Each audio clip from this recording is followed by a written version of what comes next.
ఈరోజు నెల్లూరు రూరల్ నియోజకవర్గానికి సంబంధించి విజయన్న సారథ్యంలో ఆత్మీయ సమావేశం ఏర్పాటు చేసినటువంటి సందర్భంగా నాతో పాటు ఈ కార్యక్రమంలో పాల్గొంటున్నటువంటి నా సోదరి జిల్లా పరిషత్ చైర్పర్సన్ ఆనం అరుణ గారికి,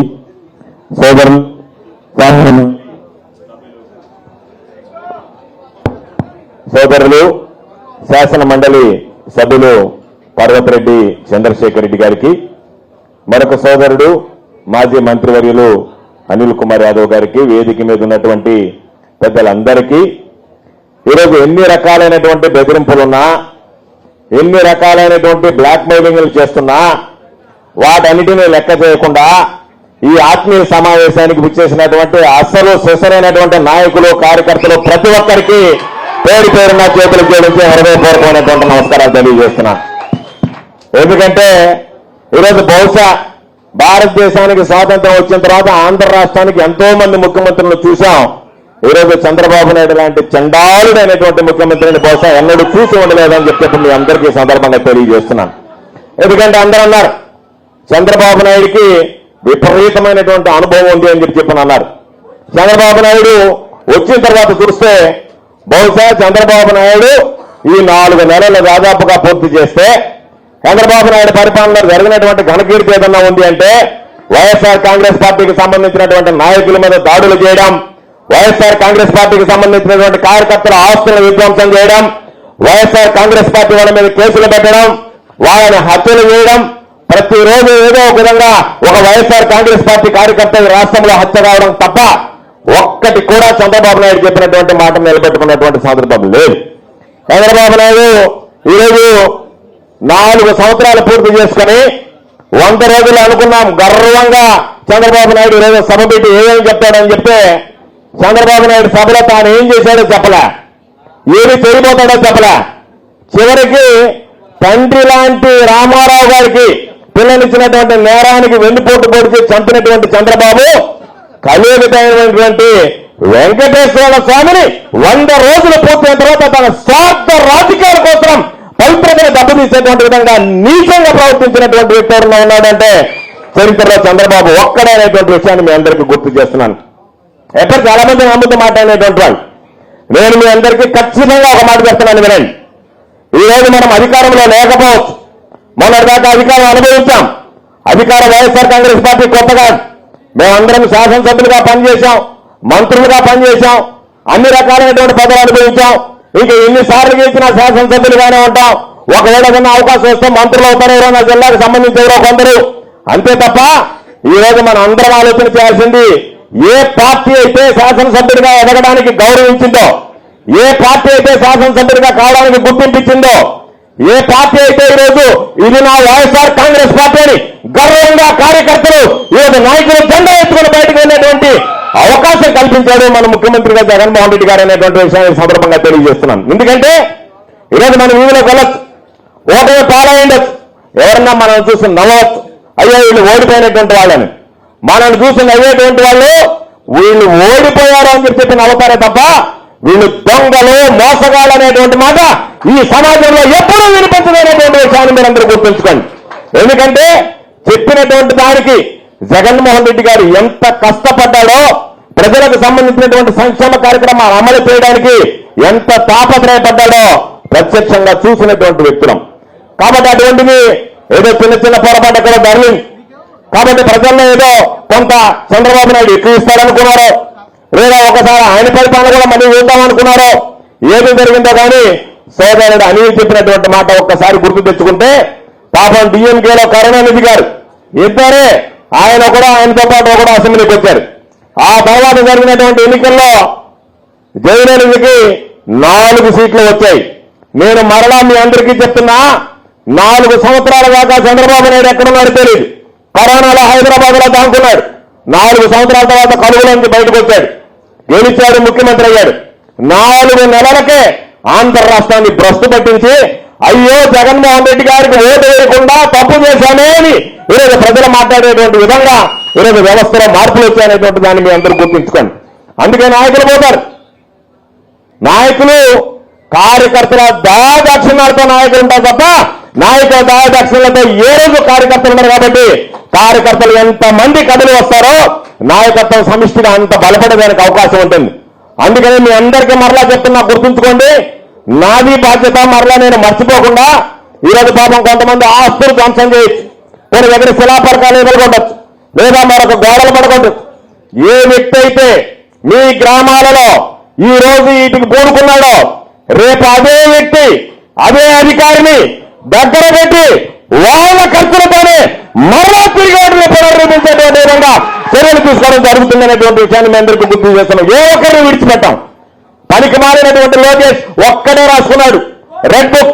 ఈ రోజు నేను చెప్తున్నా, గ్రామంలో ఉండేటువంటి ప్రతి ఒక్కరూ అనేక రకాలైనటువంటి ఇబ్బందులు పడేటువంటి వాళ్ళు మీరందరూ రేపు తయారైతే గ్రామంలో జరిగినటువంటి అరాచకాన్ని మీరు గుర్తుంచుకుంటే గ్రామంలో మీకు జరిగినటువంటి అరాచకానికి కారకులైనటువంటి ఏ ఒక్కరిని విడిచిపెట్టాం. నిన్న చెప్పినా మరలా ఈరోజు చెప్తున్నా, ముసలి వాళ్ళైనా మంచం మీద పడుకున్న ఎత్తుకొచ్చి ఆ రోజు జైల్లో పెట్టిస్తాం తప్ప ఏ ఒక్కరిని కూడా విడిచిపెట్టేది ఉండదు అనేటువంటి విషయాన్ని ఈ సందర్భంగా మీ అందరికీ మనవి చేస్తున్నాను. కాబట్టి ఎవరం భయపడాల్సినటువంటి అవసరం లేదు. ప్రతి ఒక్కరికి ఎత్తు పొలాలు ఉంటాయి, వెలుగు చీకట్లు ఉంటాయి. ఈ రోజు మనం చీకట్లో ఉన్నా సరే ఈరోజు ఎవరో వెలిగిపోతున్నారు కదా, దానికి సంబంధించి మనం భయపడాల్సినటువంటి అవసరం అసలు లేదు.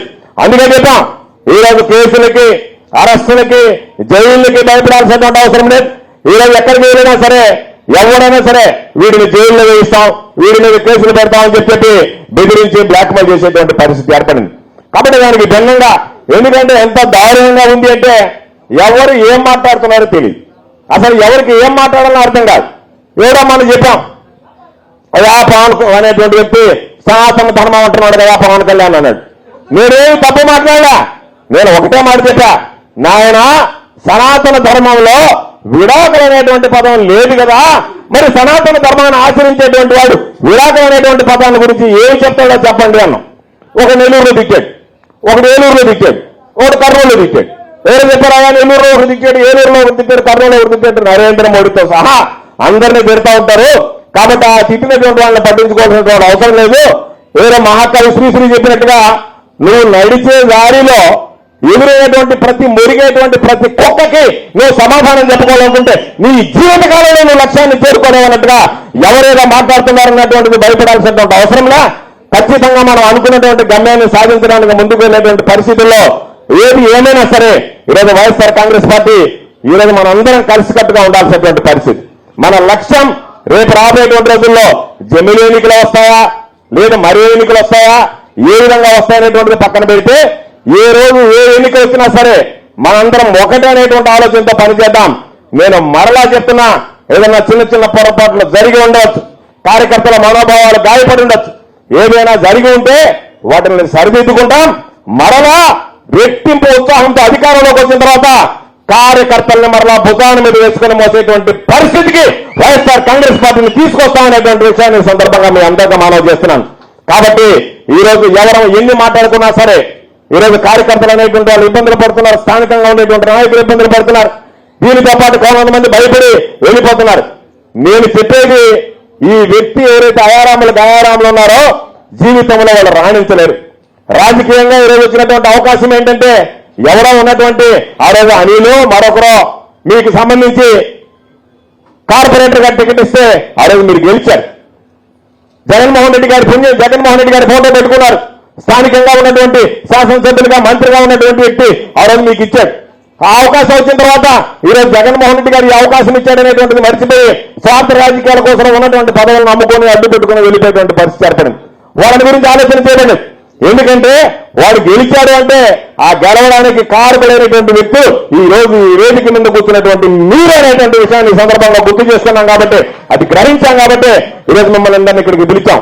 అదేవిధంగా పాపం కోటయ్య చెప్పాడు, అయ్యా మరలా ఎన్నికల దగ్గరికి వచ్చే కొంది వీళ్ళందరూ ప్రారంభమవుతారు రావడానికని మీ అందరికీ సభాముఖంగా చెప్తున్నా. ఈ జిల్లాకు సంబంధించి ఎవరైతే కష్టకాలంలో వైఎస్ఆర్ కాంగ్రెస్ పార్టీ జెండాను భుజాన్ని వేసుకుని మోసారో రేపు అధికారంలోకి వచ్చిన తర్వాత వాళ్ళని మాత్రమే భుజాన్ని వేసుకుని పోవడానికి సిద్ధంగా ఉంటాం తప్ప వేరే వాళ్ళకి అవకాశం కల్పించేటువంటి పరిస్థితి తీసుకురామనేటువంటి విషయాన్ని సందర్భంగా మీ అందరికీ మనవి చేస్తున్నాం. అటువంటిది ఏదైనా జరిగినా సరే గతంలో పునరావృతం కాకుండా మరలా అసలైనటువంటి శిశులైనటువంటి కార్యకర్తను గౌరవించి గుర్తించి కార్యకర్తలకు ఏ విధంగా అండగా ఉండాలనేటువంటి ఆలోచన చేస్తాం. వాళ్లకున్నటువంటి విషయాన్ని పరిగణలోకి తీసుకుంటాం. పదవులు ఇచ్చేటువంటి విషయంలో కూడా ఈరోజు పదవి అనేటువంటిది హోదా కాదు, పదవి అనేటువంటిది అధికారం కాదు, పదవి అనేటువంటిది ప్రభుత్వం లేనప్పుడు బాధ్యత, ప్రభుత్వం ఉన్నప్పుడు పదవి అనేటువంటిది హోదా అధికారం. ఈరోజు ఆ బాధ్యతను నిర్వర్తించడానికి నేను భారం మోయడానికి సిద్ధంగా ఉన్నానని చెప్పి ఎవరైతే వస్తారో వాళ్ళకి వంపెట్టడానికి ఈరోజు జిల్లా నాయకత్వం సిద్ధంగా ఉందనేటువంటి విషయాన్ని మీ అందరికీ సందర్భంగా మనవి చేస్తున్నాం. అందరి అభిప్రాయాలు పరిగణలోకి తీసుకుని ఈరోజు రేపు జరిగేటువంటి ఏ నియామకంలో కూడా సరే అందరి సూచనలు సలహాలు తీసుకుని మీ అందరి సూచనల సలహాల ప్రకారం నియమిస్తాం. ఎక్కడైనా ఏదన్నా చిన్నపాటి లోపాలున్నా అసంతృప్తులున్నా నేను మిమ్మల్ని అందరినీ కోరుకునేది దయచేసి మీరు దృష్టికి తీసుకురండి. ఇన్ఛార్జిగా ఉన్నటువంటి విజయానికి చెప్పండి. మీకు ఏదన్నా మెరుగైనటువంటి కావాలన్నా ఒక పదవి అదనంగా కావాలన్నా ఏమి ఇబ్బంది లేదు. మన లక్ష్యం ఈ రోజు నెల్లూరు జిల్లాకు సంబంధించి పాత నెల్లూరు జిల్లాలో 10 కందుకూరు నియోజకవర్గం 11కి 11 సీట్లు వైఎస్ఆర్ కాంగ్రెస్ పార్టీకి అసెంబ్లీ గెలవాలి. 2 పార్లమెంట్ సీట్లలో వైఎస్ఆర్ కాంగ్రెస్ పార్టీ తిరిగి విజయం సాధించే దిశగా అడుగులు వేయాలి అని చెప్పి మిమ్మల్ని అందరినీ సందర్భంగా కోరుకుంటున్నాను. రేపటి ఈ రోజు అవకాశం వచ్చింది విజయానికి. పాపం నేను అనుకున్నా విజయన్న పల్లకి మీద ఇంతవరకు ఊరేగలే, పల్లకి మోసాడు పాపం. విజయన్న పల్లకి మోసిన వాళ్ళందరూ ఊరేగారు. చివరికి జిల్లా పరిషత్ చైర్పర్సన్ వస్తే ఆ పల్లకిలో కూడా అక్కెక్కింది తప్ప పాపం దాన్ని కూడా మోయడానికే విజయన్న సరిపోయాడు. అటువంటి వ్యక్తి నాకు బాగా గుర్తుంది. నేను విజయన్న రోజు జిల్లా అధ్యక్షుడిగా ఉన్నప్పుడు కార్తీక్ ముగ్గురు వెళ్ళాం. జగన్మోహన్ రెడ్డి గారిని కలిశాం. వైఎస్ఆర్ కాంగ్రెస్ పార్టీ రాష్ట్ర కార్యదర్శి గారు నియమించాడు. విజయాన్ని తీసుకుని బొక్కయిస్తే జగనన్న చెప్పినటువంటి మాట నాకు ఇప్పటికీ గుర్తుంది. ఒకవేళ ఏ రోజు పునర్విభజన జరిగినా రేపు వచ్చేటువంటి ఎన్నికల్లో నీకు ఖచ్చితంగా ఎమ్మెల్యే సీట్ ఇచ్చేటువంటి బాధ్యత నాది అని చెప్పి పాపం ఆ రోజు మాట ఇవ్వడం జరిగింది. ఆ రోజు నుంచే ఆయన మనసులో విజయాన్ని కదన్నా చేయాలి అని చెప్పి. ఎందుకంటే అనేక సందర్భాల్లో అధికారంలోకి వచ్చిన తర్వాత నేను ఆయన దగ్గరికి వెళ్ళి ఆ పదవి ఉంది కదా అంటే పాపం ఫస్ట్ ఆయన చెప్పినటువంటి మాట అది విజయానికి ఇద్దామని చెప్పాడు. ఏది చెప్పినా సరే ఆ మాట చెప్పేవాడు. పాపం ఆయన మనసులో ఒక బలమైనటువంటి నమ్మకం విశ్వాసం, అందరినీ విభేదించి నా మీద ఉన్నటువంటి నమ్మకం విశ్వాసంతో నా వెంట నడిచాడు. కాబట్టి తప్పనిసరిగా వాళ్ళకి అండగా నిలవాలనేటువంటి ఆలోచన ఉన్నది. ఈరోజు అందరు కలిసి తీసుకున్నటువంటి నిర్ణయం, జిల్లాలో ఉండేటువంటి సమిష్టిగా అందరు కలిసి కూడా విజయాన్ని అయితేనే ఈరోజు నెల్లూరు రోడ్లకు సంబంధించి ఢీకొనగలడు, గెలుపు సాధించగలడు అనేటువంటి నమ్మకం విశ్వాసం ఉన్నది. కాబట్టి ఈరోజు విజయాన్ని నా స్థానంలో కూర్చోబెట్టడం జరిగింది. కాబట్టి ఈ రోజు మీకున్నటువంటి ఆనందం, ఈ ఆనందం సంతోషం అంతా కూడా బయటికి వెళ్ళిన తర్వాత ఆవిరి కాకుండా రెట్టింపు ఉత్సాహంతో రాబోయేటువంటి రోజుల్లో మనందరం ముందున్న లక్ష్యం వైఎస్ఆర్ కాంగ్రెస్ పార్టీ విజయం. దానిలో విజయాన్ని తప్పనిసరిగా ఈరోజు మరలా అసెంబ్లీకి వెళ్ళాలి అంటే బాధ్యతాయుతమైనటువంటి పాత్ర పోషించాల్సినటువంటిది స్థానికంగా ఉండేటువంటి నాయకులు, కార్యకర్తలు అని చెప్పి మీ అందరికీ సందర్భంగా మనవి చేస్తున్నాను. ఎవ్వరం భయపడాల్సినటువంటి పని లేదు. ఇప్పటికే చెప్పాం, జిల్లా అధికారులైనటువంటి కలెక్టర్ గారికి, ఎస్పీ గారికి చెప్పాం, మీరు ఎవరన్నా మితిమీరి ప్రవర్తిస్తే ఈ జిల్లాలో వైఎస్ఆర్ కాంగ్రెస్ పార్టీ నాయకులు, కార్యకర్తలు రోడ్డు మీదకి రావడం మొదలు పెడితే బహుశా మీ పోలీసు వల్ల కాదు, మిలిటరీని దించినా సరే కంట్రోల్ అయ్యేటువంటి పరిస్థితులుగా పక్కన ఉన్నటువంటి శ్రీలంకను చూసాం. ప్రజలు అనుకుంటే తరిమి కొట్టేటువంటి పరిస్థితులు వస్తాయి. కాబట్టి అటువంటి పరిస్థితులు నెల్లూరు జిల్లాతో మీరు ప్రారంభించకండి. నెల్లూరు జిల్లాలో ప్రారంభిస్తే మీరు అధికారులుగా ఉన్నప్పుడు ఇటువంటి పరిస్థితి జరిగిందనేటువంటి చెడ్డ పేరు మీకు వస్తుంది అని చెప్పి చెప్పడం జరిగింది. కాబట్టి ఎట్టి పరిస్థితుల్లో కూడా దౌర్జన్యాన్ని, దాడులను సహించేటువంటి పరిస్థితులు, ఎక్కడ ఏ ఇబ్బంది వచ్చినా సరే అందరం సమిష్టిగా ఉంటాం, అందరం కలిసికట్టుగా పనిచేద్దాం. నేను మిమ్మల్ని అందరినీ కూడా కోరుకునేది, ఈ రోజు విజయానికి అవకాశం వచ్చింది. విజయానికి వచ్చినటువంటి అవకాశం, ఎందుకంటే రాష్ట్ర వ్యాప్తంగా అందరం పనిచేస్తాం, జిల్లా వ్యాప్తంగా అందరూ పనిచేస్తారు. కానీ ఈ రోజు విజయానికి వచ్చినటువంటి అవకాశం నా దగ్గర జిల్లా అధ్యక్షుడైన వెంటనే విజయం వస్తే వచ్చినటువంటి వాళ్ళందరికీ చెప్పా, మరలా ఈరోజు కుటుంబ సభ్యులు లాంటి నాయకులు, కార్యకర్తలందరికీ చెప్తున్నా, విజయం గెలుపు అనేటువంటిది మీ చేతుల్లో ఉంది, మీ ఆలోచన అనేటువంటి విషయాన్ని గుర్తుంచుకోండి. తప్పనిసరిగా రాబోయేటువంటి రోజుల్లో విజయాన్ని ఖచ్చితంగా గెలిస్తే కావాల్సినటువంటి ఏ పనులున్నా సరే వాటిని మనం చేయించుకోవచ్చు. ఈ రోజు అన్ని గెలిచేటప్పుడు నేను ఖచ్చితంగా చెప్తున్నా, ఈ రోజు పరిపాలన చూసిన తర్వాత ఓటు వేసినటువంటి వాడే అయ్యో జగన్ కేకుండా నేను తప్పు చేశానని అంటున్నాడు. అంటే దాని అర్థం 4 నెలల్లో ఈ ప్రభుత్వం మీద వ్యతిరేకత ప్రారంభమైందంటే మరో 4 సంవత్సరాల 8 నెలలు అంటే ఈ రోజు ఉన్నటువంటి 4ని 12% హెచ్చించుకుంటే 12 రెట్లు అసంతృప్తి పెరిగేటువంటి అవకాశం ఉంటుంది తప్ప ఇంకా ఈ ప్రభుత్వం లైన్లోకి వచ్చి ఏదన్నా ప్రజలకు మేలు చేస్తుంది అనేటువంటి దాన్ని దాదాపుగా మర్చిపోవచ్చు. చెయ్యలేదు. ఈ ప్రభుత్వం పరిస్థితి అయిపోయింది. చంద్రబాబు చతికిలు పడిపోయాడు, చంద్రబాబు నాయుడు చేతులు ఎత్తేశాడు. చంద్రబాబు నాయుడు ఏం చెప్తున్నాడు, నా వల్ల కాదని చెప్తున్నారు. పాపం ఎమ్మెల్యేలేమో ఆగస్టు 15వ తేదీ ఉచిత బస్సు అని చెప్పి పెట్టారు. సంతోషపడ్డామో డీజిల్ పెట్టిన అందరికీ ఇన్ఫర్మేషన్ వచ్చిందని.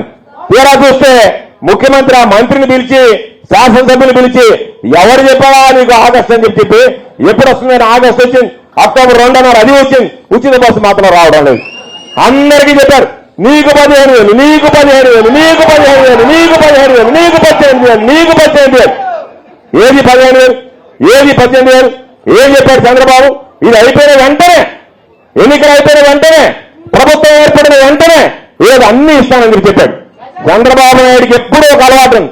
చంద్రబాబు నాయుడికి ఎన్నికల వరకు చూసి చూసి చూసి అటువంటి దరిద్రుడికి ఎందుకు ఓటేశారో తెలియనటువంటి పరిస్థితి. అందరికీ తెలిసి ఒరే మోసగాడు, మోసం చేస్తాడు, మనిషిని చూస్తేనే మోసగాడు అనుకోని అయినా చూద్దామని అని చెప్పేసినటువంటి దౌర్భాగ్యం అనేటువంటి పరిస్థితి. చంద్రబాబు నాయుడు చివరి దశలో ఒకసారి ముఖ్యమంత్రి అయ్యేటువంటి అవకాశం వచ్చింది. చంద్రబాబు నాయుడు పెట్టుకోకుండా అందరితో పెట్టుకున్నటువంటి చంద్రబాబు నాయుడు కలియుగ వెంకటేశ్వర స్వామితో పెట్టుకున్నాడు. కాబట్టి చంద్రబాబు నాయుడుకి మంచిది కాదు. నాకు తెలిసి ఇది చంద్రబాబు నాయుడికి చివరి పదవి అనుకుంటున్నా. ఇంకా భవిష్యత్తులో చంద్రబాబు నాయుడిని ఆంధ్ర రాష్ట్ర ప్రజలను నమ్మేసి ఓటేసేటువంటి పరిస్థితి ఉండదు. కాబట్టి మీరు అందరూ ఒకసారి ఆలోచన చేసి చంద్రబాబు నాయుడు ఏం చెప్పాడనేటువంటిది ప్రజల్లో తీసుకెళ్ళండి.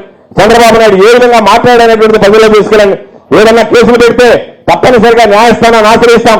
న్యాయస్థానానికి సంబంధించి పోలీసులు ఏదన్నా దౌర్జన్యం చేసినా, పోలీసులు ఏదన్నా దుర్మార్గంగా వ్యవహరించినా మీరు వెంటనే మా దృష్టికి తీసుకురండి. లీగల్ సెల్ ఒకటి ఏర్పాటు చేసి దాని ద్వారా అవసరమైతే ప్రైవేట్ కేసులు వేసి పోలీసులు కానీ ఎవరైనా సరే అక్రమంగా నిర్బంధించడమో, అక్రమంగా కొట్టడమో, లేదా దొంగ కేసులు బనాయించడమో ఏది చేసినా సరే వాటికి సంబంధించి అన్నిటి మీద దృష్టి పెడదాం. వైఎస్ఆర్ కాంగ్రెస్ పార్టీ కార్యాలయం పూర్తిగా పనిచేస్తుంది.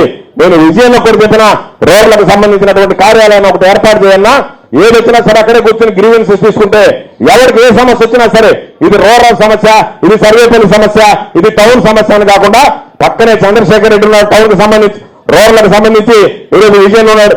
బహుశా మొన్న జరిగినటువంటి ఎన్నికల్లో అంత కఠినంగా జరిగితే దాంట్లో అన్ని స్థానాలు ఓడిపోతున్నటువంటి పరిస్థితుల్లో కూడా పాపం చంద్రశేఖర్ రెడ్డి ఎంత కష్టపడితే ఏదో శాసన మండలి సభ్యుడు అనేటువంటిది జగన్మోహన్ రెడ్డి గారు గుర్తించారు. కాబట్టి ఇటువంటి వ్యక్తికి ఈరోజు మనం ఎమ్మెల్యేగా అవకాశం కల్పించాలి అని చెప్పి ఈరోజు టౌన్ కేటాయించడం జరిగింది. కాబట్టి టౌన్ లో చంద్రశేఖర్ రెడ్డి, రూరల్కి సంబంధించినటువంటి దాంట్లో విజయ్ కుమార్ రెడ్డి తప్పనిసరిగా ఈరోజు విజయం సాధించాల్సినటువంటి అవసరం. అందరం అండగా ఉంటాం. ఈరోజు అనిల్ చెప్పినట్టుగా ప్రతి ఒక్కరూ కూడా కలిసి పనిచేస్తాం. అందరూ ఆలోచన మేరకు పనిచేస్తాం. ఎక్కడ భిన్నమైనటువంటి అభిప్రాయాలు ఉండవు. ఏదైనా చిన్న చిన్న అభిప్రాయాలు ఉన్నా సరే అది మీడియా ప్రజలు సృష్టించింది తప్ప వాస్తవానికి నాయకులైనటువంటి వాళ్ళ అభిప్రాయం ఉండదు. ఒక పోటీ మనస్తత్వం ఉంటుంది తప్ప అభిప్రాయ భేదాలు, భిన్నమైనటువంటి అభిప్రాయాలు ఎప్పుడు ఉండడానికి అవకాశం లేదు, ఉండవు. కాబట్టి వీటన్నిటిని దృష్టిలో పెట్టుకుని చంద్రబాబు నాయుడు చెప్పినటువంటి ప్రజల్లోకి తీసుకెళ్లడం, ప్రజలకు ఏదన్నా ఇబ్బంది జరిగితే వాటికి అండగా నిలవడం, వీటన్నిటితో పాటు విజయాన్ని గెలుపనేటువంటిది గుర్తుంచుకోండి. ఈ రోజు ఈ హాల్లో వచ్చినటువంటి ప్రతి ఒక్కరు హాల్ బయటకు దాటిన తర్వాత రాత్రయ్యి బాత్రయ్యి అన్నట్టుగా ఆ పొయ్యం వచ్చామన్నట్టు కాకుండా ఈ రోజు ఏదైతే వచ్చామో రేపు మరలా గెలిచి మనందరం కలిసి ఏదన్నా గ్రౌండ్ లో ఒక మీటింగ్ పెట్టి విజయానికి అభినందన సభ ఏర్పాటు చేసినంత వరకు శాసనసభకి ఏ కార్యకర్త కూడా ఎత్తినటువంటి దించకుండా ఈరోజు మేము అండగా నిలుస్తామనేటువంటి ఆలోచన చేయండి. ఎవరికి ఏది వచ్చినా సరే అండగా నిలవడానికి అందరూ ఏకత్రాటి మీద ఉంటాం, అందరం అండగా నిలుస్తామని చెప్పి భరోసా విశ్వాసాన్ని కల్పిస్తూ ఈరోజు పాపం విజయానికి వచ్చినటువంటి ఆ అవకాశాన్ని జగన్మోహన్ రెడ్డి గారి రూపంలో వచ్చింది. ఎందుకంటే ఈ రోజు ఉన్నటువంటి పరిస్థితుల్లో ఎన్నికల దగ్గరకు వచ్చేటువంటి హోటా చెప్పినట్టుగా 100 మంది పెరిగిస్తారు. సర్వేలు మొదలవుతాయి. సర్వేలలో జగన్మోహన్ రెడ్డి గారు మరలా ఎమ్మెల్యే ముఖ్యమంత్రి కాబోతున్నాడంటే ఎమ్మెల్యేలు అందరూ ఎవరో ఒకరి ద్వారా లైన్ పెడతారు. ఆయన అక్కడ అభిప్రాయ భేదాలు వచ్చినాయి. చంద్రబాబు నాయుడు మీద కోపంగా ఉన్నాడు, చంద్రబాబు నాయుడు మీద అలుగున్నాడు, మీరు మాట్లాడితే వస్తాడని చెప్పి ఎవరు అవసరంలా నాకు స్వానుభవం. సర్వే పనిలో మొత్తం ఉన్నటువంటి లీడర్లు అందరూ నా దగ్గరే ఉన్నారు. ఎన్నికల దగ్గరకు వచ్చినప్పుడు నేను ఓడిపోయా. కాబట్టి నాయకుల చేతిలో ఏమీ లేవు అని చెప్పడానికి నేను నా నియోజకవర్గం ఒక ఉదాహరణ అని చెప్పి సందర్భంగా మీ అందరికీ అందుకే ఎవరన్నా పోతున్నాడంటే భారం బాధ్యత నష్టం లేదు. పోయేవాడిని పట్టుకుంటే ఆగడు. ఈ పార్టీ మీద అభిమానం ఉండాలి, నాయకుడి మీద నమ్మకం ఉండాలి, నాయకత్వం మీద విశ్వాసం ఉండాలి. అటువంటి వాడు తెలుస్తారు తప్ప రోజు నేను వెళ్ళిపోతానంటే పిలిచేస్తే నీకు కొంతమంది ఫోన్లు చేస్తారు. అందుకే నేను విజయానికి చెప్తున్నా, పోతానన్నటువంటి వాడికి ఫోన్ చేయాల్సినటువంటి పనే లేదు. వాడు తిరిగి వస్తానన్నప్పుడు మాత్రం రాణించుకోవాల్సినటువంటి అవసరమే లేదనేటువంటి దాన్ని గుర్తుపెట్టుకుంటే చాలు తప్ప ఇవన్నీ లేకుండా ఆయన పోతానంటే బద్దలాడితే తుమ్మితే ఊడిపోయేటువంటి ముక్కు అది ఎన్ని రోజులు పనిచేయదు. కాబట్టి అటువంటివన్నీ వదిలిపెట్టి పోయేవాళ్ళు బ్రహ్మాండంగా వెళ్ళిపోవచ్చు. పోయినందువల్ల వచ్చినటువంటి నష్టం ఏమి లేదు, వాళ్ళు ఉన్నందువల్ల వచ్చినటువంటి లాభం ఏమి లేదు. కాబట్టి ఎవడైతే అసలైనటువంటి సిద్ధమైనటువంటి కార్యకర్త ఉంటాడో వాళ్ళు నిలబడితే చాలు. తప్పనిసరిగా నేను మిమ్మల్ని అందరినీ మరీ ఎంతసేపు కోరుకునేది ఏంటంటే, నాకు విజయనతో ఉన్నటువంటి అనుబంధ సంబంధం. విజయనని 2029 ఎన్నికలు వస్తాయా, ఈ లోపలే జమిలి ఎన్నికలు వస్తాయా, జమిలి ఎన్నికల పేరుతో వాళ్లే మోసం చేయడానికి, ఎవరిని మోసం చేయడానికి ప్రయత్నం చేస్తున్నారా? ఇవన్నిటికన్నా ముందు ఏ రోజు ఎన్నికలు వచ్చినా సరే విజయన్న అనేటువంటి వాడు మీ ప్రతినిధిగా, రూరల్ నియోజకవర్గ శాసనసభ్యుడిగా అసెంబ్లీలో అడుగుపెట్టడానికి మీరందరూ మీ సంపూర్ణమైనటువంటి విశ్వాసాన్ని సాయశక్తిలా కృషి చేయడానికి సిద్ధం కాండి అని చెప్పి ఈ సందర్భంగా మీ అందరికీ మనవి చేస్తూ, ఈ రోజు ఇంత ఇబ్బందుల పరిస్థితి. ఎందుకంటే పెట్టిన తర్వాత 4 నెలల లోపల ఎంతమంది రావాలంటే రారు. నేను అందుకే అన్న ఆత్మీయ సమావేశం ఇంట్లో పెడితే పోయింది కదా, వచ్చిన అసలు రాణిస్తారా, ఇబ్బంది పడతారంటే పాపం చాలా మంది ఈరోజు కష్టపడి వచ్చారు. పార్టీ మీద అభిమానం. జగన్మోహన్ రెడ్డి గారు ఎక్కడికి వెళ్ళినా సరే అంత పెద్ద ఎత్తున జనం వస్తున్నారంటే నా అర్థం జగన్మోహన్ రెడ్డి గారికి ఈరోజు ప్రజల్లో ఉన్నటువంటి నమ్మకం, జగన్మోహన్ రెడ్డి గారికి ఉన్నటువంటి విశ్వాసం. ఎక్కడికి వెళ్ళినా వేలాది మంది స్వచ్ఛందంగా తరలి వస్తున్నారంటే మనం పొరపాటు చేశాం. జగన్మోహన్ రెడ్డి గారి నాయకత్వం ఆంధ్ర రాష్ట్రానికి అవసరం అని చెప్పి అతి త్వరలో ప్రజలు గమనించారు. అదేవిధంగా మీరందరూ కూడా ఆలోచన చేసి రేపు జరిగేటువంటి ఎన్నికల్లో, రేపు రాబోయేటువంటి రోజుల్లో ఎన్నికలకి చాలా సమయం ఉందనుకుంటారు. ఎన్నికలకు సమయం ఉండదు. ఈ రోజు నుంచి ఆ రోజు చూసేటప్పటికి 4 సంవత్సరాల కాలం గడిచిపోతుంది. ఎందుకంటే మమ్మల్ని ఖాళీగా పెట్టారు. ఈ రోజు ఆడగలు పెడతారు, ఏడగలు పెడతారు, వార్డు పెడతారు, ఏళ్ళగలు పెడతారు. కాబట్టి ప్రశాంతంగా ఉన్నాం. కాబట్టి ప్రశాంతంగా లేనప్పుడు, ఏదైనా పని ఉన్నప్పుడు ఆ పనిలో సమయం తెలియదు. కాబట్టి కలిసిపోతుంది. గడిచిపోయిన తర్వాత అందుకని ఈ రోజు నుంచే మనం అందరం కలిసి పనిచేసి వైఎస్ఆర్ కాంగ్రెస్ పార్టీ విజయానికి మీరందరూ కలిసికట్టుగా కృషి చేద్దాం. అందరం కలిసి అండదండలు ఎదుగుదాం.